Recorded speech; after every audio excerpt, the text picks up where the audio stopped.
அருட்பெருஞ்சோதி அருட்பெருஞ்சோதி தனிப்பெரும் கருணை அருட்பெருஞ்சோதி.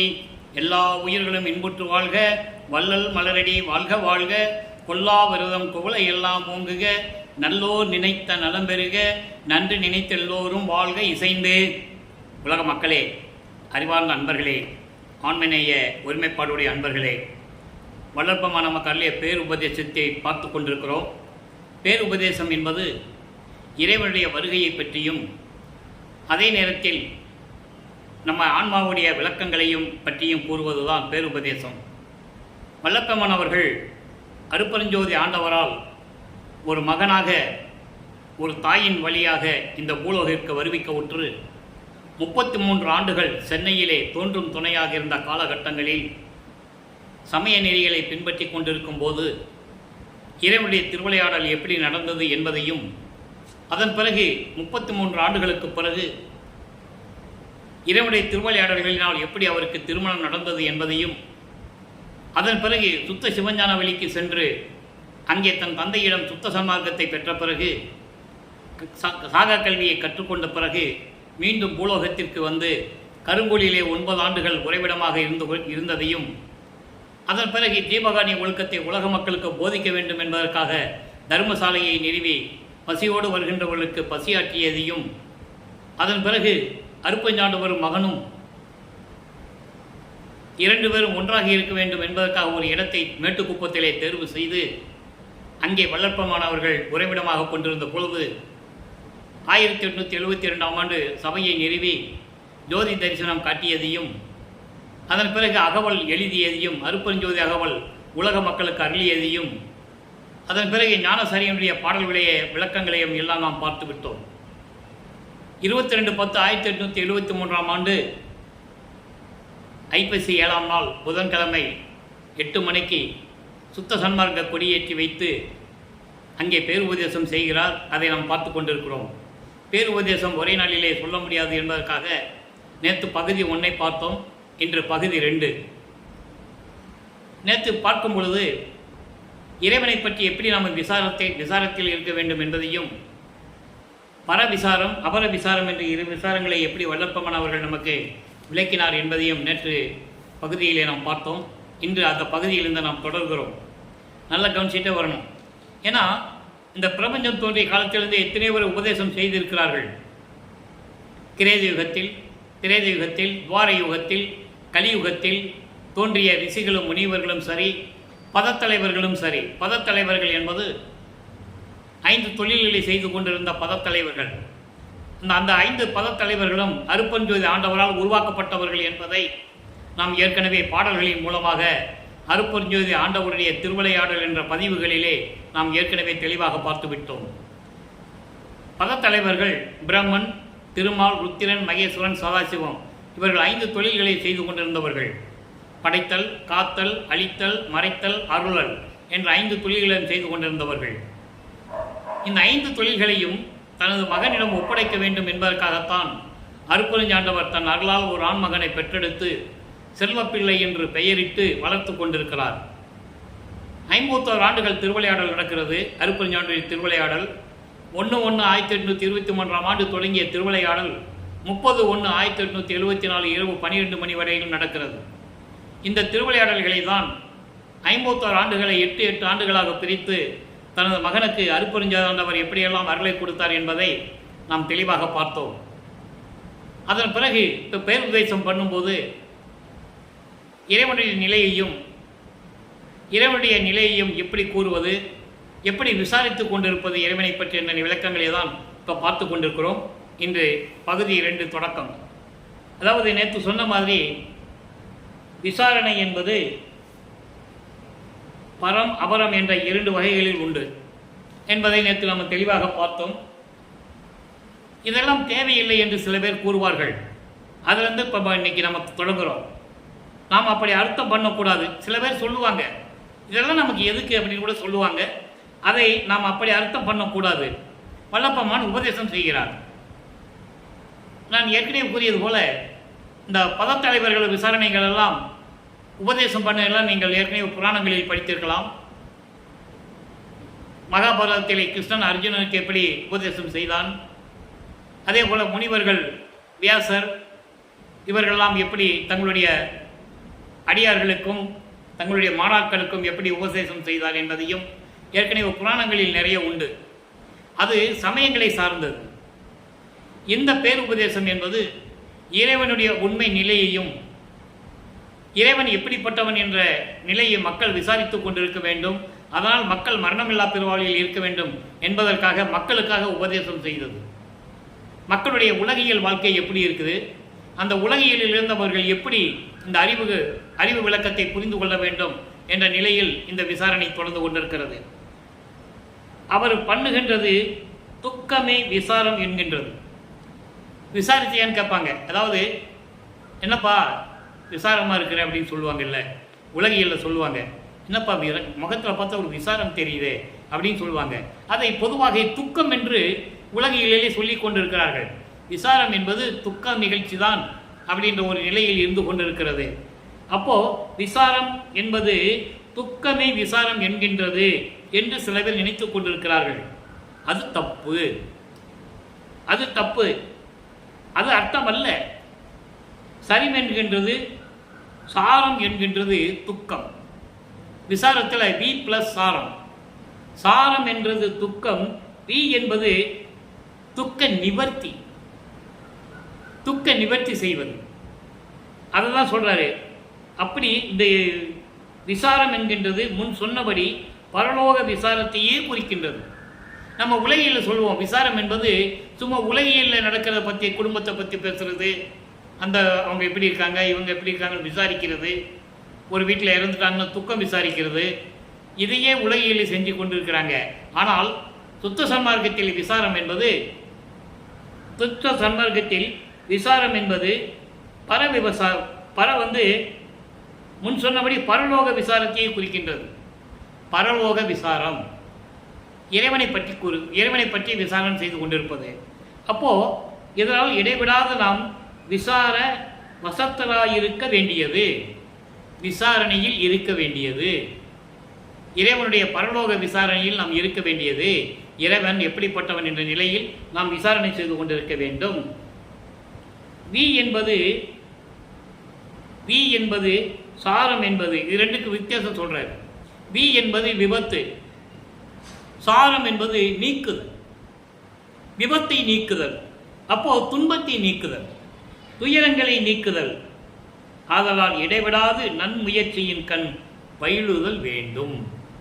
விசாரணை எப்படி இருக்க வேண்டும் என்றால், இறைவனை எந்நேரமும் நினைத்து கொண்டிருந்தால் நமக்கு துன்பங்களும் துயரங்களும் வராது. அப்போ பரலோக விசாரணை நமக்கு தேவை. இகலோக விசாரணை என்பது உலகியலிலே அன்றாடம் நடக்கக்கூடியது. உலகியல் விசாரம் என்பது அன்றாடம் நடக்கக்கூடியது. இதில் சொல்றார் பாருங்க. மேலும் சிலர் என்ன சொல்வாங்கன்னா, இது ஆண்டவர் வருகின்ற தருணமாக இருக்கின்றது என்று நீங்கள் சொல்லுகிறீர்கள். சொல்லும்போது இத்தருணத்தில் முயற்சி ஏன் செய்வானேன்? ஆண்டவர் வந்தவுடனே பெற வேண்டியதை நாம் பெற்றுக்கொள்ளப்படாதா என்று நீங்கள் கேட்கலாம். பேருபதேசம் பண்றாரு, கூட்டம் ஒரு முன்னால் நின்றுட்டு இருக்கு. இவர் கொடி ஏற்றிட்டு மேடையிலிருந்து விசாரம் பண்றாரு, பேருபதேசம் பண்றாரு. அப்போ வேறே சொல்றாரு, நீங்க நினைச்சிக்கலாம் இறைவன் வருகின்ற நேரம் வந்துச்சுன்னு சொல்றீங்க, அப்போ நீ இறைவன்கிட்ட நேரடியாக நம்ம வாங்கி கொள்ளலாம் அப்படின்னு நீங்க என்ன கேட்கலாம். உங்க மனசுல ஒரு கேள்வி வரும். சொல்லிட்டு சொல்றாரு, ஆம், இது தாம் வினவியது நலம்தான், நீங்க கேட்கறது நல்லதுதான், நம்ம இல்லைன்னு சொல்ல முடியல, நல்லதுதான். ஆண்டவர் வரப்போகின்றதும் சத்தியம்தான், ஆண்டவர் வரப்போகின்றதும் சத்தியம்தான், அதில் எந்த விதமான மாற்றம் இல்லை சொல்றார் வல்லப்பமானவர்கள். சத்தியம்தான். நம்மவர்களின் திரை நீங்க போகின்றதும் சத்தியம்தான். திரை என்பது அறியாமை, மாயைகளில் மயக்கங்களில் இருப்பது. நமது ஆன்ம அறிவை அந்த திரை மறைத்து கொண்டிருக்கிறது. அந்த விளக்கத்தை தான் நம்ம நேற்று பார்த்தோம். முதல்ல பச்சை திரை விளங்கிடுச்சுன்னா, பச்சை திரை நம்மளை விட்டு விலகி போயிடுச்சுன்னா ஆட்டோமேட்டிக்காக எல்லா திரைகளும் படிப்படியாக விலகிருன்னு சொல்கிறேன். பச்சை திரையுடைய விளக்கத்தை நேற்று நம்ம பார்த்தோம். அதான் அழுத்தமான திரை, பற்றுகள் நிறைந்த திரை. பற்றுகள், உலக ஆசைகள், மண்ணாசை, பெண்ணாசை, பொன்னாசை, மாயைகள், மயக்கங்கள், இப்படி இருக்கிறது தான் பச்சை திரை. அப்போ அந்த திரை எப்படிப்பட்ட திரைன்றது நேற்று விளக்கத்தில் நம்ம பார்த்துட்டோம். நேற்று பார்க்காதவங்க நம்ம யூடியூப் சேனலில் போங்க, வள்ளலார் அருப்பெருஞ்சோதி கிருஷ்ணமூர்த்தி டைப் பண்ணிங்கன்னா நம்ம சேனல் வந்துடும். அதில் நேற்று நம்ம பதிவை பார்த்துருக்கோம், நீங்கள் பார்த்துக்கலாம். அப்போது இந்த நிலையில் இருக்கும்போது இறைவன் வருவது சத்தியம்தான். அதே நேரத்தில் திரைகளெல்லாம் விலக போகிறது சத்தியம்தான். சத்தியம்தான். நீங்கள் எல்லாரும் பெற வேண்டியதை பெற்றுக்கொள்ளுகின்றதும் சத்தியம்தான். இறைவன்கிட்ட நீங்கள் எல்லாமே வாங்கிக்கலாம். அப்போ நம்ம என்ன பண்ணணும்? நம்ம செய்ய வேண்டிய கடமை சுத்த சன்மார்க்கத்தில் இருக்க வேண்டும். சுத்த சன்மார்க்கத்தில் இருந்து கொண்டு இறைவனை விசாரம் செய்து கொண்டிருந்தால் இறைவன் கண்டிப்பாக வருகின்ற நேரம் வந்துவிட்டது. இறைவன் வருகின்றது சத்தியம்தான். உங்களுடைய திரைகள் எல்லாம் மாயைகள், மயக்கங்கள், துன்பங்கள், துயரங்கள், இடர்கள், அச்சம் எல்லாவற்றையும் நீங்குவதும் சத்தியம்தான். தெளிவாக சொல்கிறேன். அப்போ நம்ம சுத்த சன்மார்க்கத்தில் இருக்க வேண்டும். புலையும் கொலையும் தவிர்த்து இருக்க வேண்டும். இறைவன் நம்மகிட்ட வரணும்னா என்ன பண்ணணும்? அந்த நிலையில் நம்ம இருக்கணும். நீங்கள் எல்லாரும் பெற வேண்டியதை நீங்கள் தாராளமாக பெற்றுக்கொள்ளலாம். ஆனால் இந்த பச்சை திரை 2 கூறாக இருக்கிறது. இந்த பச்சை திரை இருக்கிறதே அது 2 கூறாக இருக்கிறது என்று சொல்லுகிறார். எப்படின்னா அசுத்த மாயாத்திரை, சுத்த மாயாத்திரை, 2 திரைகள் இருக்கிறது, 2 பிரிவுகளாக இருக்குதுன்னு சொல்கிறேன். அசுத்த மாயாத்திரை என்பது கீழ்பாகத்தில் ஒன்றும் மேல் பாகத்தில் ஒன்றும் இருக்கிறது. கீழ்பாகத்தில் உள்ளது அசுத்த மாயாத்திரை, மேல் பாகத்தில் உள்ளது சுத்த மாயாத்திரை என்று சொல்லுகிறார். இந்த மாயாத்திரைகளை நீக்குவதுதான் நாம் விசாரத்தில் இருக்க வேண்டியது. இறைவனுடைய விசாரத்தில் இருக்கணும் அப்படின்னு சொல்றாரு. சொல்லிட்டு அந்த 2 அசுத்த மாயாத்திரை இகலோக போக லட்சியமுடையது. அசுத்த மாயாத்திரை என்பது இகலோக போகம். இகலோக போகம் இந்த உலகியலுடைய இன்பம், சிற்றின்பம். உலகியல நமக்கு ஆசை இருக்கதானே செய்யும். ஆசை இல்லாதவங்க யாரும் இருக்கிறாங்க? பணம் வேணும், கார் வாங்கணும், பங்களா வாங்கணும், பிள்ளைகளை நல்லா படிக்க வைக்கணும். இது உலகியல்ல ஆசைகள் இருப்பது இயற்கை. இது அசுத்த மாயாத்திரை. இது அசுத்த மாயாத்திரை. அப்போ சுத்த மாயாத்திரை என்பது இறைவனை பற்றி சிந்திக்கக்கூடியது. அதான் சுத்தம். அசுத்தம்க்கு சுத்தம்க்கு வித்தியாசம் தெரியும் நமக்கு. அப்போ பரலோக விசாரணையில் இருந்தால் சுத்த மாயாத்திரையிலிருந்து நாம் விடுபட்டு கொண்டு இறைவனுடைய நிலைகளை பெற்றுக்கொள்ளலாம். இவற்றில் ஆண்டவர் அனுகிரகம் செய்கின்ற போது இந்த 2 மாயாத்திரைகள் இருக்குல்ல, இதில் ஆண்டவன் அனுகிரகம் செய்கின்ற போது முயற்சியில்லாத சாதாரண மனுஷர்களுடைய கீழ்பாகத்தில் இருக்கின்ற அசுத்த மாயை என்னும் பச்சை திரையை மாத்திரம் நீக்குவார். பச்சை திரையை மாத்திரம், அந்த அசுத்த மாயத்திரை மட்டும்தான் நீக்குவாராம். எப்போ? மனுஷ தரத்தில் இருந்து கொண்டு முயற்சி இல்லாமல் இருக்கின்ற மனிதர்கள், முயற்சி இல்லாமல் இருக்கின்ற மனிதர்கள், அதாவது சுத்த சன்மார்க்கத்திற்கு முயற்சி செய்யாமல் இருக்கிறாங்கல்ல, அவங்க அருட்பெருஞ்சாண்டவரை பற்றி நினைத்து அவரை அருளை பெற வேண்டும் என்ற முயற்சி இல்லாமல் இருக்கிறாங்கல்ல, அவங்களுக்கு இந்த இகலோக ஆசைகள் இருக்குல்ல, அது மட்டுமே தான் நீங்குமா. அசுத்த மாயத்திரை மட்டும்தான் நீங்குமா. அப்போ அசுத்த மாயத்திரை என்னும் பச்சத்திரையை மாத்திரம் நீக்குவார். அதான் சொல்லுவார், பரிகாரம் சொல்லுவார். சில இடங்கள்ல சுத்த சன்மார்க்கத்தை சேர்ந்தவர்களுக்கு பரிபூர்ணமான அருள் கிடைக்கும், மற்றவர்களுக்கு பரிகாரம் உண்டு என்று கூறுவார். உத்தரஞான சிதம்பரம் மாலையிலே 6ஆம் திருமுறையிலே பாடல்களிலே உண்டு. ஒத்தாரையும் இகழ்ந்தாரையும் நேர்கண்டு உவக்க ஒத்தாரை வாழ்விப்பது உத்தரஞான சிதம்பரமே. மற்றவங்களுக்கு என்ன பரிகாரம் என்று சொல்லுவார். சமயங்களையும் மதங்களையும் மார்க்கங்களையும் சேர்ந்தவர்களுக்கு அந்த மாயத்திரைகள் எப்பயுமே இருந்துகிட்டு இருக்கும். இகலோக விசாரணையில் இருந்து கொண்டிருப்பவர்கள் அவங்க அசுத்த மாயத்திரை இருந்து கொண்டிருக்கும். அப்போ சாதாரண மனிதர்கள் என்று சொல்லுகிறார். சாதாரண மனிதர்கள் என்றால் சுத்த சன்மார்க்கத்தை சேராதவர்கள் அப்படின்னு நம்ம புரிஞ்சுக்கணும். இதான் இதனுடைய விளக்கம். அதனால தான் பேருபதேசத்தில் இறைவன் கொடுத்த விளக்கத்துக்கு உங்களுக்கு நான் சொல்லிக்கிட்டு இருக்கேன். சாதாரண மனிதர்கள் எல்லாமே மனிதர்கள் தானே, அப்புறம் ஏன் சாதாரண மனிதர்கள் என்று சொல்லுகிறார்? பிரிக்கிறார். சுத்த சன்மார்க்கத்தை சேர்ந்தவர்களை நம் உறவினர்கள் என்று சொல்லுவார், அகை இனத்தார். மற்றவர்களை புற இனத்தார்னு சொல்லுவார். அப்போ சாதாரண மனிதர்கள் அவர்களுடைய இகலோகன உலகியல் வாழ்க்கை, உலகியல் வாழ்க்கையிலுடைய அந்த விசாரணையிலேயே இருப்பாங்க நேரமும். அவங்களுக்கு இந்த அசுத்த மாயாத்திரை மட்டும்தான் நீக்குவார். அந்த நிலையிலிருந்து கூறுகிறார்.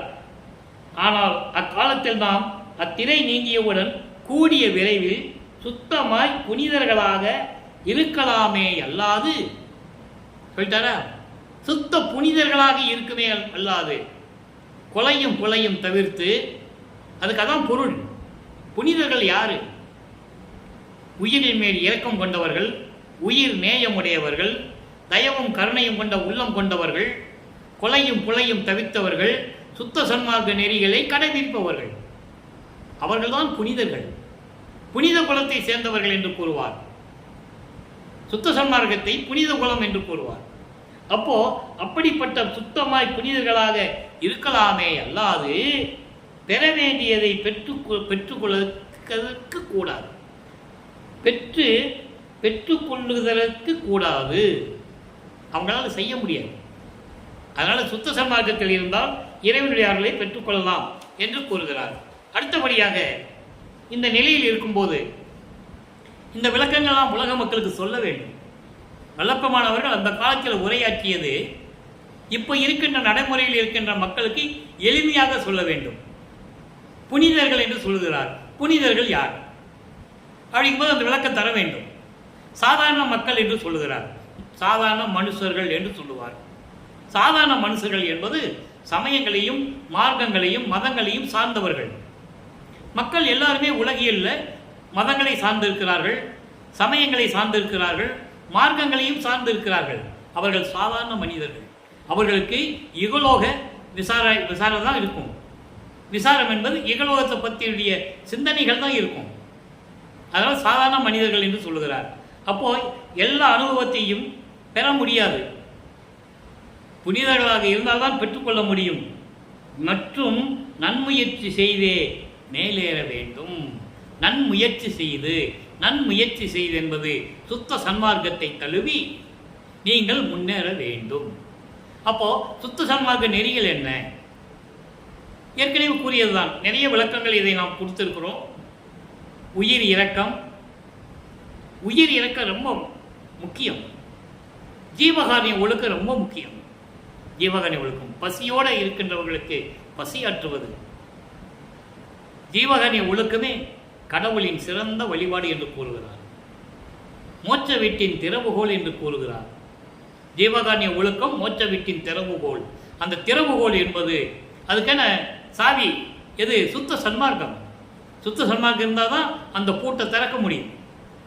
சுத்த சன்மார்க்கத்தில் இருந்துதான் ஜீவகாரிய ஒழுக்கத்தில் கடைபிடிக்க வேண்டும். உயிர்களை கொலை செய்துவிட்டு ஜீவகாரிய ஒழுக்கத்தில் இருந்தால் பயன் இல்லை என்ற நிலையை தெளிவாக நமக்கு விளக்கி அறிவிக்கிறார்கள். மேலும் இத்தருணம் இங்கு உண்டாகும் கூச்சல் முதலியவைகளையும் அடுத்தவர்களுக்கு பக்குவம் வருவிக்கவும் பாவிகளை விளக்கவும் உண்டாயின. எவ்வளவு அற்புதமா சொல்றார் பாருங்க. அதாவது இப்படியெல்லாம் சொல்லிட்டு இருந்த கூச்சல் குழப்பம் வரதானே செய்யும். யார் ஒத்துக்குவா? சமயங்களும் மதங்களும் மார்க்கங்களும் சூழ்ந்திருந்த காலகட்டங்களில் அந்தந்த சமயங்களை சேர்ந்தவர்கள் சிவபெருமானை, சைவ நிலையில் இருக்கின்றவர்கள் சைவ சமயத்தை சேர்ந்தவர்கள் சிவபெருமானையும், வைஷ்ணவ சமயத்தை சேர்ந்தவர்கள் திருமாலையும், கௌபார சமயத்தை சேர்ந்தவர்கள் முருகனையும், விநாயகனை, காணாபத்திய சமயத்தை சேர்ந்தவர்கள் விநாயகனையும், சாகதம் சமயத்தை சேர்ந்தவர்கள் அம்மனையும், சூரியனையும் ஒவ்வொரு சமயத்தை வழிபடுகின்ற மக்கள் இருக்கிறார்கள். அப்போ இதெல்லாம் சொல்லும்போது பல கூச்சல்கள் குழப்பங்கள் உண்டாகத்தானே செய்யும். கலகங்கள் உண்டாகும், எல்லாமே உண்டாகும். அப்படி உண்டாகும் போது அதனால் நாம் எல்லாரும் இத்தருணம் இப்போதே விசேஷ நன்முயற்சியுடனே இருந்தால் ஆண்டவர் வருகின்ற போது நம் கீழ்பாகத்தில் உள்ள அசுத்த மாயாத்திரையோடு கூடி மேல்பாகத்தில் இருக்கின்ற சுத்த மாயாத்திரையும் விலக்கிக் கொள்ளலாம். அப்போ இறைவனுடைய பரலோக விசாரணையில் இருக்க வேண்டும். இறைவனை பற்றி விசாரணையில் இருக்கும்போது இந்த அசுத்த மாயாத்திரை என்பது அதையும் கூடி அதோடும் சேர்த்து சுத்த மாயாத்திரையும் நாம் விலக்கிக் கொள்ளலாம். மேல்பாகத்தில் இருக்கின்ற சுத்த மாயினுடைய பச்சை திரை நீங்கி போய்விடும். தெளிவா சொல்லிட்டாரா? இப்ப பாருங்க, இந்த நிலையில் இருக்கும்போது கருமையில் பச்சை வண்ணம் உடையது அசுத்த மாயாத்திரை.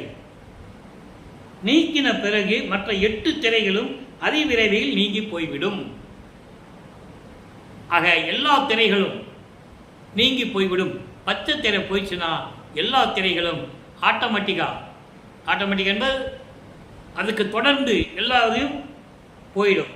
அதுக்கடுத்து சொல்கிறாரு, அன்பர்களே, உரைநடை பகுதி என்பது இந்த புத்தகத்தை பார்த்து தான் சொல்ல முடியும். ஏன்னா இதுக்கு இருக்கின்ற உண்மைகளை அப்படியே மக்களுக்கு சொல்ல வேண்டும்.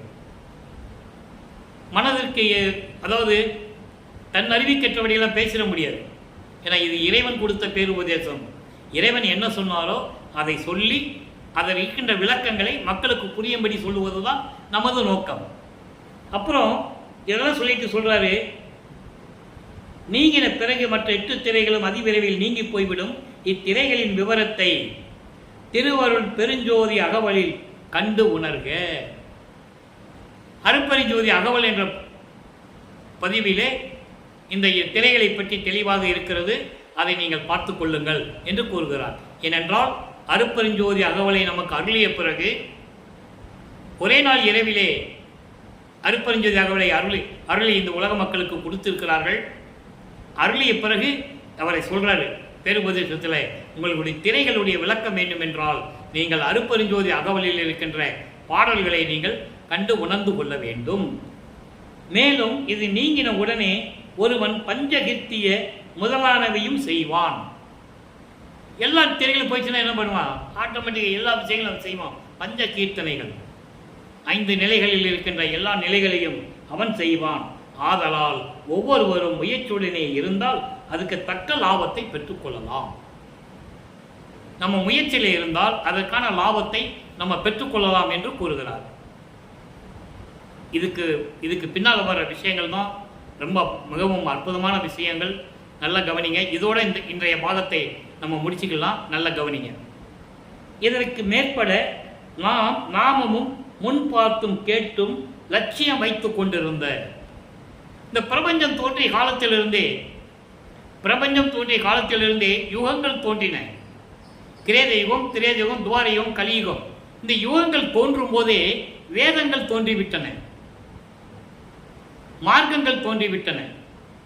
கிரேத யுகத்திலே கலங்க மார்க்கம், திரேத யுகத்திலே திராவக மார்க்கம், துவார யுகத்திலே நவநீத மார்க்கம், கலியுகத்திலே பஸ்வ மார்க்கம். இப்படி வேதம், ஆகமம், புராணம், இதிகாசம் முதலிய கலைகள் எதிலும் லட்சியம் வைக்க வேண்டாம். தெரிந்து கொள்ளுங்கள், அதுதான் உண்மை என்று நீங்கள் லட்சியம் வைக்க வேண்டாம், நம்ப வேண்டாம் என்று கூறுகிறார். ஏற்கனவே உண்டாகிவிட்டது. காலங்காலமாக மக்கள் அதை மறக்க முடியவில்லை. வழி வழியாக மக்களுக்கு சொல்லி சொல்லி மனதில் ஊறி இரத்தத்தில் ஊறி போய்விட்டது. எனவே இந்த வேதம், ஆகமம், வேதம் என்பது ரிக் வேதம், யசுர் வேதம், சாம வேதம், அதர்வண வேதம், ஆகம நூல்கள், சிவநெறி நூல்கள், புராணங்கள், இதிகாசங்கள் முதலிய கலைகள் எதினும் இப்படிப்பட்டையான வகைகள் நூல்கள், கலைகள் என்பது இப்படிப்பட்ட நூல்களில் எதிலும் நீங்கள் லட்சியம் வைக்க வேண்டாம். தெரிந்து கொள்ளலாமே தவிர இதில் லட்சியம் வைக்க வேண்டாம் என்று கூறுகிறார். நல்லா கவனிச்சுட்டே வரணும். ஏன்னா இதெல்லாம் யாருமே சொன்னதில்லை. மக்கள்கிட்ட, உலக மக்கள்கிட்ட இப்படி உபதேசம் பண்ணது நமது அருட்பெருஞ்சோதி ஆண்டவராகிய வள்ளற்பமானவர்கள் ஒருவர் தான். மீதியெல்லாம் அந்தந்த சமய நூல்களை போற்றி பாடினார்கள், போற்றி கொண்டிருக்கிறார்கள், புகழ்ந்து கொண்டிருக்கிறார்கள். இதெல்லாம் தேவையில்லை என்று சொன்னது வள்ளற்பமானவர்கள் என்பதை நீங்கள் புரிந்து கொள்ள வேண்டும். ஏனென்றால் இதை கூறுவதற்காகத்தான் அவர் பூலோகத்திற்கு ஒரு தாயின் வழியாக வருவிக்க விட்டார் என்பதை இங்கே நான் பதிவு செய்ய கடமைப்பட்டிருக்கிறேன். ஆக லட்சியம் வைக்க வேண்டாம். ஏனென்றில் இவைகளில் ஒன்றிலாவது குழு உட்குறி என்று தெய்வத்தை இன்னபடி என்றும் தெய்வத்தினுடைய உண்மை இன்னதென்றும் கொஞ்சமேனும் புறங்கவிய சொல்லாமல், ஒரு குறியீடுகள் இல்லாமல், அதாவது விளக்கமாக உண்மையை விளக்கி சொல்வது அளவுக்கு எந்த விதமான குறியீடுகள் இல்லாமல், உண்மைகள் இல்லாமல் சொல்லிக் கொண்டிருக்கின்றன. புறங்கவிய சொல்லாமல், வெளிப்படையா சொல்ல முடியாமல், புறங்கவி என்று வெளிப்படைய சொல்ல முடியாமல், அவங்க அதாவது வேதம், ஆகமம், புராணம், இதிகாசத்தில் சொன்னாதான் சொல்லிட்டு இருக்காங்க. யாரோ எழுதியது, யாரோ பாடியது, அவங்க சொன்னதான் சொல்லிட்டு இருக்கிறாங்க. அதை தெய்வம் இப்படிப்பட்டதான் இருப்பார், கடவுள் இப்படி தான் இருப்பார் என்ற ஒரு குறியீடு வைத்து அடையாளம் வைத்து சொல்ல முடியாது. வெளியே சொல்ல முடியாமல் திணறிக் கொண்டிருக்கின்றன. நல்லா புரிஞ்சுக்கணும். இது 6ஆம் திருமுறையில் பாடல்களில் திருவருட்பாவிலே தெளிவாக கூறியிருப்பார். அந்த விளக்கங்களை நம்ம ஏற்கனவே பார்த்துருக்கோம். மண்ணை போட்டு மறைத்து விட்டார்கள். மண்ணை போட்டு மறைத்து விட்டார்கள் என்ன அர்த்தம்?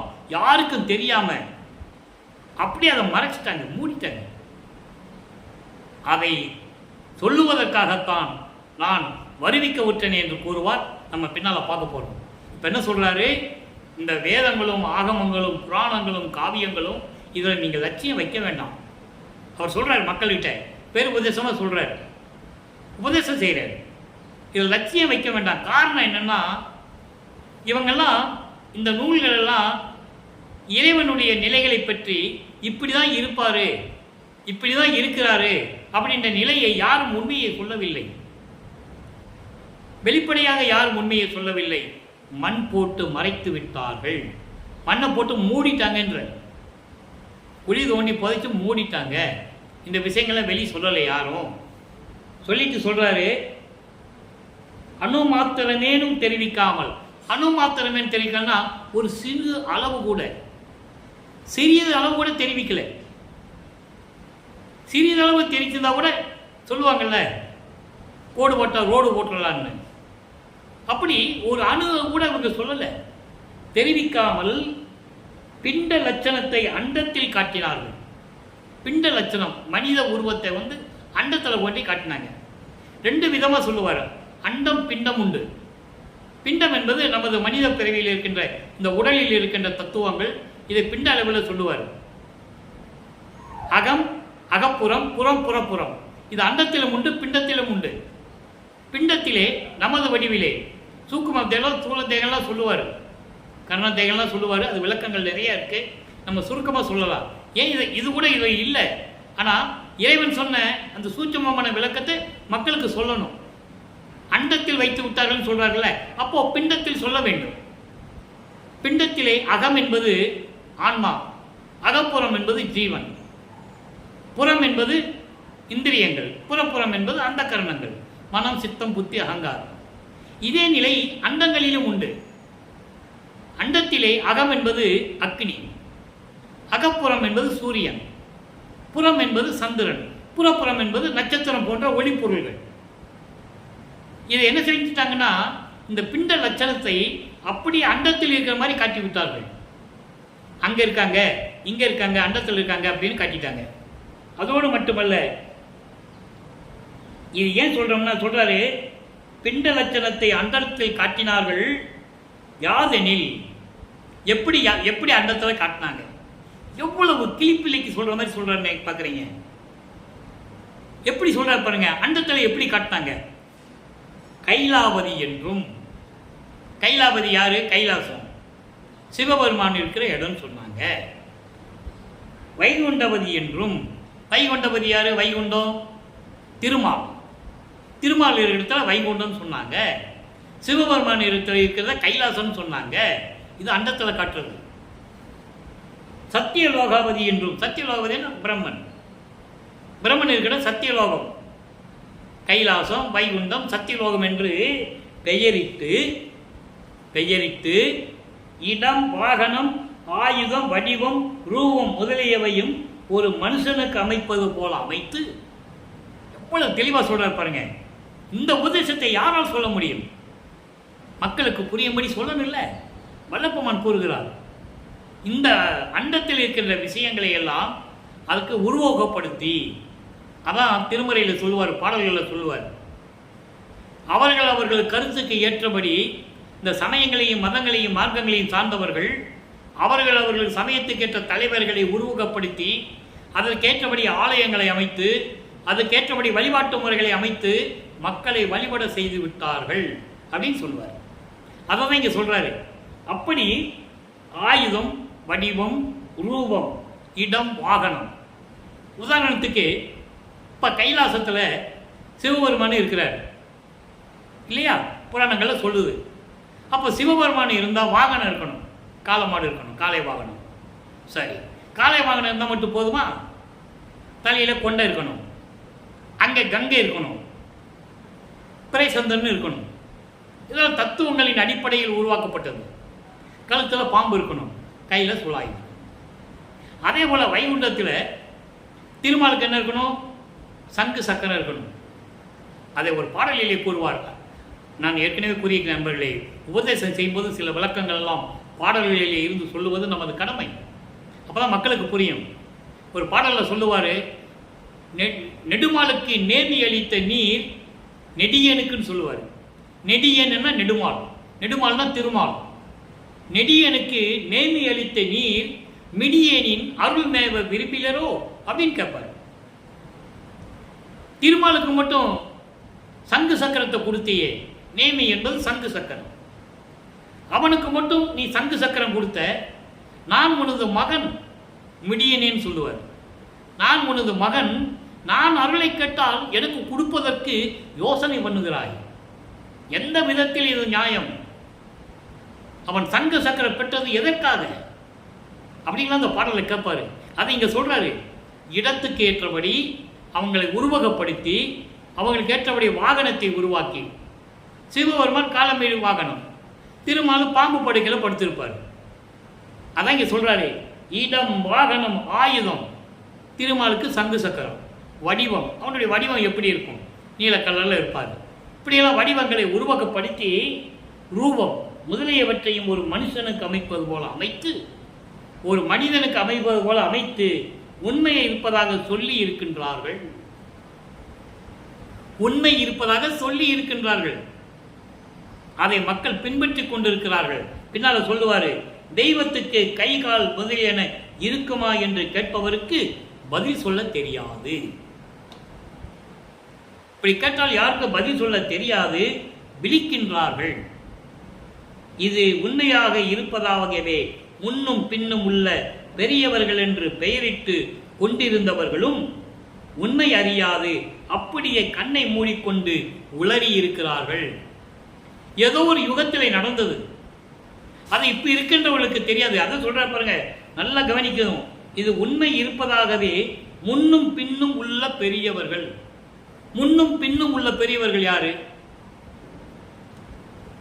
கிரேத யுகத்தில் நடந்தது, எழுதி வைத்து விட்டார்கள் என்று நாம் புராணங்களில் கூறுகிறது என்றே வைத்துக் கொள்வோம். அது இருக்க அதையும் உண்மை என்று எடுத்துக்கொண்டு அதற்கு முன்னால் இருந்தவர்களும் சரி, கலியுகத்தில் இருந்தவர்களும் சரி, கலியுகம் முடிந்து விட்டது. 1900 ஆண்டுகளிலே முடிந்து விட்டது. வல்லப்பவன் தெளிவாக அருளி விட்டார். அதை நாம் தெளிவாக ஏற்கனவே அந்த விளக்கங்களை எல்லாம் பார்த்துட்டோம். அதுக்கு பிறகு இப்போ இருக்கிறவங்களும் சரி, முன்ன இருந்தவர்களும் சரி, இப்போ இருக்கிறவங்களும் சரி, அதை உண்மை என்று நம்பிக்கொண்டு பெயரிட்டுக் கொண்டிருந்தவர்களும் உண்மை அறியாது அப்படியே கண்ணை மூடிக்கொண்டு உளறி இருக்கிறார்கள். ஒண்ணுமே ஆராய்ச்சி பண்ணல. அவங்க சொன்னாங்கல்ல, அதே மாதிரி நம்மளும் சொல்லிடுவோம் அப்படின்னு முன்னால இருந்தவங்களும் சரி, இப்போ அதுக்கு பின்னால இருக்கிறவங்களும் சரி, அப்படியே கண்ணை மூடிக்கொண்டு உண்மை அறியாமல் உளறி கொண்டிருக்கிறார்கள். நல்லா கவனிச்சுட்டே வாங்க. ஆனால் ஆதியிலே இதை மறைத்தவன் ஒரு வல்லவன். ஆதியிலே இதை மறைத்தவன் ஒரு வல்லவன். அவன் மறைத்ததை இதுவரைக்கும் ஒருவரும் கண்டபாடு இல்லை. இதுல உள்ள அர்த்தம் இருக்கு, நல்லா கவனிச்சுட்டே வரணும். கண்டபாடு இல்லை, அவன் பூட்டி அந்த பூட்டை ஒருவரும் திறக்கவில்லை. இதுவரைக்கும் அப்படிப்பட்டவன் பூட்டிய பூட்டை உடைக்க ஒருவரும் வரவில்லை. இப்படி உண்மைகளை மறைத்து மறைத்து மறைத்து மண்பூட்டி மறைத்து அதை போட்டு ஒரு பெட்டியில போட்டு பூட்டினா பாருங்க. ஆதியிலே இதை மறைத்தவன் ஓர் வல்லவன். ஆதியிலே அண்ணா பிரபஞ்சம் தோன்றிய காலத்திலிருந்து இந்த உண்மைகளெல்லாம் புதைத்தவன், மறைத்தவன் ஒரு வல்லவன். அவன் மறைத்ததை இதுவரைக்கும் ஒருவாரும் கண்டபாடு இல்லை. இதுவரைக்கும் அப்படிப்பட்டவன் பூட்டிய பூட்டை உடைக்க ஒருவரும் வரவில்லை. ஒருவரும் வரவில்லை. அவைகளில் ஏகதேச கர்ம சித்திகளை கற்பனைகளாக சொல்லி இருக்கிறார்கள். எல்லாமே கற்பனைகள். அப்ப அந்த பூட்டை உடைக்கிறது யாரு? அதற்காகத்தான் நான் வந்திருக்கிறேன் என்று கூறுவார். பிரபஞ்சத்தின் உண்மைகளை உடைத்து மக்களுடைய அறியாமையை நீக்கி சுத்த சன்மார்க்க நெறிகளை சொல்லி இயற்கை உண்மை விளக்க கடவுளாகிய அருப்பெருஞ்சோதி ஆண்டவருடைய வல்லமையை சொல்லி மக்களை திருத்தி சுத்த சன்மார்க்கத்தில் சேர்த்து அவங்களும் இன்புற்று வாழ வேண்டும் என்பதற்காகத்தான் என்னை இந்த உலகத்தில் இறைவன் வருவிக்க உற்றேன், அருளை பெற்றேனே என்று கூறுவார். அப்போ இந்த பூட்டை உடைக்கிறது யாரு? வல்லப்பமன் தான் உடைக்கிறார். அந்த விளக்கத்தை நம்ம பின்னால் பார்க்க போகிறோம். அப்படி பூட்டிய பூட்டை உடைக்க ஒருவரும் வரவில்லை. அவைகளில் ஏகதேச கர்ம சித்தி கற்பனைகளாக சொல்லி இருக்கிறாள். கர்ம சித்திகள் நான் ஏற்கனவே சொல்லியிருக்கேன். அகவல்ல முதல்ல கர்ம சித்தியை சொல்லுவார், யோக சித்தியை சொல்லுவார், அதுக்கப்புறம் தான் ஞான சித்திக்கு வருவார். இந்த கர்ம சித்தியும் யோக சித்திகள் எல்லாம் சமயங்களையும் மதங்களையும் மார்க்கங்களையும் சார்ந்தது. பூரா சித்தர்கள். அவங்களுக்கு ஒன்றுமே தெரியாது. அவங்களுக்கு தேவைக்கு ஏற்றபடி அவர்கள் தரவுகளை நினைத்து தியானம் இருந்து தவம் இருந்து பெற்றுக்கொண்டார்கள். உலக நன்மைக்காக பெறவில்லை. நல்லா புரிஞ்சுக்கணும். நீங்கள் நான் சொல்கிற உண்மையை நீங்கள் நல்லா புரிஞ்சுக்கணும். நீங்கள் வேணால் புராணங்கள் எடுத்து பாருங்கள், இதிகாசங்களை எடுத்து பாருங்கள். எந்த முனிவனும் எந்த சித்தனும் ரிஷியும் தவம் இருப்பது மற்றவர்களை விட தான் வலிமையாக இருக்க வேண்டும். நான் யாரிடமும் சாகக்கூடாது. இப்படிதான் ஒவ்வொருத்தவங்களும் தவம் இருந்திருக்காங்க. நான் நினைத்தது நிறைவேற வேண்டும். நான் யாரை தலை தொட்டாலும் சரி அவன் தலை வெடித்து சுக்குநூறாக போக வேண்டும். எனக்கு வீட்டுக்குள்ளேயும் சாவு வரக்கூடாது, வெளியிலையும் சாவு வரக்கூடாது, வானத்திலையும் சாவு வரக்கூடாது, எந்த ஆயுதத்தாலையும் சாவு வரக்கூடாதுன்னு ஒருத்தர் இரணியன் இல்லையா? இப்படி அவங்களாம் தவம் இருந்து எதற்காக? இலங்கேஸ்வரன் தவம் இருந்தான். அவன் தவம் வலிமையான தவம் என்று கூறுவார்கள் புராணங்களிலே. இவர்கள்லாம் யாரு? கர்ம சித்திகளை உடையவர்கள். சீக்கிரம் போயிடும். ஒரு குறிப்பிட்ட காலம் வரைக்கும் தான் இருக்கும். கர்ம சித்திகளும் யோக சித்திகளும் ஒரு குறிப்பிட்ட கால அளவுக்கு தான் இருக்கும். ஞான சித்தி அப்படி அல்ல. அதனால் வல்லப்பமன் சொல்லுவார் திருவற்பாவிலே 64வது பதிகம் திருவுந்தியாரில் சொல்லுவார், 10வது பாடலில் சொல்லுவார், முத்தியை பெற்றேன் அம்முத்தியினால் ஞான சித்தியை உற்றேன். முத்தி என்பது ஒரு படிநிலை தான். அது சமயங்களையும் மார்க்கங்களையும் மதங்களையும் சார்ந்தது. அகவலிலே சொல்லுவார், இங்கே முத்தியை பெற்றேன் அம்முத்தியினால் ஞான சித்தியை விட்டேன் என்பது நான் அதை கடந்து விட்டேன். சமயங்களையும் மதங்களையும் மார்க்கங்களையும் கடந்து விட்டு அந்த முத்தி நிலையை கடந்த பிறகுதான் நான் ஞான சித்தியை பெற்றேன்.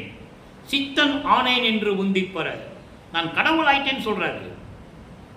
அகவலியை சொல்லுவாரு, முத்தி என்பது நிலை முந்து ஒரு சாதனம். அதை நீங்க படிக்கும்போது 300 சாதனம் சொல்லக்கூடாது, முந்து ஒரு சாதனம் படிக்கணும். அதை முத்தி என்பது ஒரு நிலை தான். அதுக்கப்புறம் ஒரு சாதனம், அதுக்கு பிறகு போறதுக்கு இது ஒரு சாதனம், அவ்வளவுதான். பிரபஞ்சத்தில் இருந்தவங்களும் இதோட நின்றுட்டாங்க, முத்தியோட நின்றுட்டாங்க, ஞான சித்திக்கு வரல. சித்தி என்பது நிலை சேர்ந்த அனுபவம். அடுத்து சொல்லுவார், அதை கடவுள் நிலை சேர்ந்த அனுபவம். அது கடவுள் நிலை அறிந்து அமயமாகக்கூடிய நிலை. அது சுத்த சன்மார்க்கத்தை சேர்ந்தது. ஞான சரியிலிருந்து தொடங்குகிறது மரணமில்லா பெருவாழ்வு. அதை இங்கே சொல்றாரு. அப்போ இப்படிப்பட்ட சித்திகளால் கர்ம சித்திகளை உடையது. அதற்காக ஒவ்வொரு சித்திக்கும் 10 வருஷம் 8 வருஷம் கிளாஸை எடுத்துக்கொண்டால் அற்ப சித்திகளை அடையலாம். 10 வருஷமா 20 வருஷமா 50 வருஷமா 100 வருஷமா இருந்தால் அற்ப சித்தியை அடையலாம். தெளிவாக சொல்றாரு, அற்ப சித்தியை அடையலாம். அதற்காக அவற்றில் லட்சியம் வைத்தால் ஆண்டவரிடத்தில் வைத்துக் கொண்டிருந்த லட்சியம் போய்விடும். அப்போ நம்ம தவம் இருந்து குகைக்குள்ள போய் கடலுக்குள்ள போய் புத்து உடம்பெல்லாம் புத்து மண்ணு வளர அளவுக்கு தவம் இருந்து என்ன பிரயோஜனம்? இறைவனுடைய லட்சியத்தை விட்டுருவோமே, இறைவனை அடையக்கூடிய லட்சியத்தை நம்ம விட்டுருவோமே. அப்போ அதான் நமக்கு பெருசு. பரலோக விசாரம் தான் பெருசு. அதுக்கு தான் இவ்வளவு விளக்கம் கொடுக்குறாரு. பரலோக விசாரம் தான் நமக்கு பெருசு. இதெல்லாம் சிற்றின்பங்கள், கர்ம சித்தியெல்லாம் சிற்றின்பங்கள். நம்ம இதிலேயே லட்சியம் வச்சுட்டு இருந்தா அங்கே எப்போ போறது? அற்ப சித்திகளை அடையலமே தவிர இதற்காக லட்சியம் வைத்திருந்தால் ஆண்டவரிடத்தில் வைத்து லட்சியம் போய்விடுமே. ஆண்டவரிடத்தில் வைத்து லட்சியம் போய்விட்டால் நீங்கள் அடைய போகின்ற பெரிய பிரோஜனம் போயிடுமே. எவ்வளவு எளிமையை சொல்றார் பாருங்க. ஆக இந்த விசாரத்தில், இறைவனுடைய விசாரத்தில், ஆண்டவருடைய விசாரத்தில் இருந்தால் ஆண்டவனை அடையக்கூடிய லட்சியம் போய்விடுமே. ஆக நாம் இறைவனோடு இருக்க வேண்டும் என்றால் அந்த லட்சியத்தோடு இறைவனை பற்றி விசாரித்துக் கொண்டிருக்க வேண்டும் என்று கூறுகிறார். அல்லது அதில் முயற்சி செய்து அளவு காலம் உழைத்து அந்த அற்ப புரோஜனத்தை தெரிந்து கொண்டு அதனால் ஒரு லாபத்தை ஏகதேசம் அடைந்தால் முக்கிய லாபம் போய்விடும். நம்ம அதையே நினச்சிக்கிட்டு முயற்சி பண்ணிட்டு இருந்தால் முக்கியமான லாபம் போயிடுமே. நமக்கு கிடைக்க வேண்டிய லாபமெல்லாம் போயிடும். அதெல்லாம் சட்டம் பண்ணக்கூடாதுன்னு சொல்கிறார். ஆகையால் அவைகளில் லட்சியம் வைக்காமல் ஆண்டவரிடத்திலே லட்சியம் வைக்க வேண்டியது. இதெல்லாம் லட்சியம் வைக்காமல் ஆண்டவரிடத்திலே லட்சியம் வைக்க வேண்டியது. முன் சொன்ன ஏகதேச சித்தி கற்பனை என்கின்றது வாசக பெரு விண்ணப்பத்தாலும் இயல் வேதாகமங்கள் புராணங்கள் என்ற அருள் விளக்கமாலை பாசுரத்தாலும் உணருக. அருள் விளக்கமாலையிலே தெளிவாக சொல்லுவார். நம்ம ஏற்கனவே அருள் விளக்கமாலையிலே 100 பாடல்களிலே விளக்கம் நாம் கொடுத்திருக்கிறோம். அதை தெளிவாக சொல்லுவார். இதை நீங்கள் அதை கேட்டு உணர்ந்து கொள்ளுங்க என்று சொல்லுவார். நீங்கள் நம்ம யூடியூப்பில் போய் வள்ளலார் அருப்பெருஞ்சோதி கிருஷ்ணமூர்த்தி அருள் விளக்கமாலை அப்படின்னு நீங்கள் டைப் பண்ணிங்கன்னா 100 பாடலுக்கு விளக்கம் வந்துடும். ஆக இப்படியெல்லாம் இந்த பரலோக விசாரணை அதாவது இறைவனை பற்றி விசாரணை செய்து கொண்டிருந்தால் நாம் அடைய வேண்டிய லட்சியத்தை அடைந்து விடலாம் என்று சொல்லி இன்றைய பகுதி வரை இதோடு நிறைவு செய்கிறோம். மீண்டும் நாளை தொடரும். நாளையும் அற்புதமான விஷயங்களாம் இருக்கிறது. ஆக இன்று நாம் பார்த்த விஷயங்கள் தன்னுடைய மைய கருத்து என்னவென்றால், அற்ப ஆசைகளுக்காக நாம் இறைவனுடைய லட்சியத்தை அடைய வேண்டும் என்ற நோக்கத்தை விட்டுவிடக்கூடாது. இறைவனுடைய விசாரணையிலே இருந்து கொண்டு அந்த பெரும் லாபத்தை நாம் பெற்றுக்கொள்ள வேண்டும். இகலோக விசாரணையிலிருந்து விடுபட வேண்டும். ஒரு நிலையிலிருந்து விடுபட வேண்டும். பரலோக விசாரணை என்பது இறைவனை பற்றி விசாரித்துக் கொண்டிருந்தால் நாம் பெற வேண்டிய லாபத்தை பெற்றுக்கொள்ளலாம். இந்த வேதங்கள், ஆகமங்கள், புராணங்கள், இதிகாசங்கள் இவற்றில் நாம் லட்சியம் வைக்க வேண்டாம். இதையெல்லாம் அவர்கள் அண்டத்திலே நடந்த எல்லாம் பிண்ட விசாரணத்திலே வைத்து இவர்களுக்கு தேவைக்கு ஏற்றபடி உருவங்களை அமைத்து மக்களிடம் தெரிவித்து விட்டார்கள். இதை அறியாது முன்னும் பின்னும் இருந்த பெரியவர்கள் என்பது கற்றவர்கள், அறிஞர்கள், இவர்களாம் முன்னால் இருந்தவங்களும் சரி, அதுக்கு பின்னால் வந்தவங்களும் சரி, உண்மையை அறியாமல் அவர்கள் சொன்னதையே சொல்லிவிட்டு மறைந்து விட்டார்கள். அதனால் இந்த விளக்கம் யாருக்கும் தெரியவில்லை என்று சொல்லி இந்த பகுதியோடு நிறைவு செய்கிறோம். மீண்டும் நாளை சந்திப்போம். எனவே அன்பர்களே, நீங்கள்லாம் சுத்த சன்மார்க்கத்தில் இணைந்து ஜோதி வடிவில் இருக்கின்ற அருப்பெருஞ்சோதி ஆண்டவரை வணங்கி சைவ நெறியில் இருந்து கொண்டு கொலையும் புலையும் தவிர்த்து தீப வழிபாடு செய்து ஒளி வழிபாடு செய்து இறைவனுடைய அருளையும் செல்வங்களையெல்லாம் பெற்றுக்கொண்டு நீங்கள் இந்த வையகத்தில் நோயற்று வாழ வேண்டும். மரணமில்லா பெருவாழ்வை நீங்கள் வாழ வேண்டும் என்று இறைவனுடைய தயவோடையும் கருணையோடையும் வாழ்த்தி இந்த வள்ளலார் ஒளியன் விடைபெறுகிறேன். மீண்டும் நாளை சந்திப்போம். நன்றி, வணக்கம். அருட்பெருஞ்சோதி அருட்பெருஞ்சோதி தனிப்பெரும் கருணை அருட்பெருஞ்சோதி.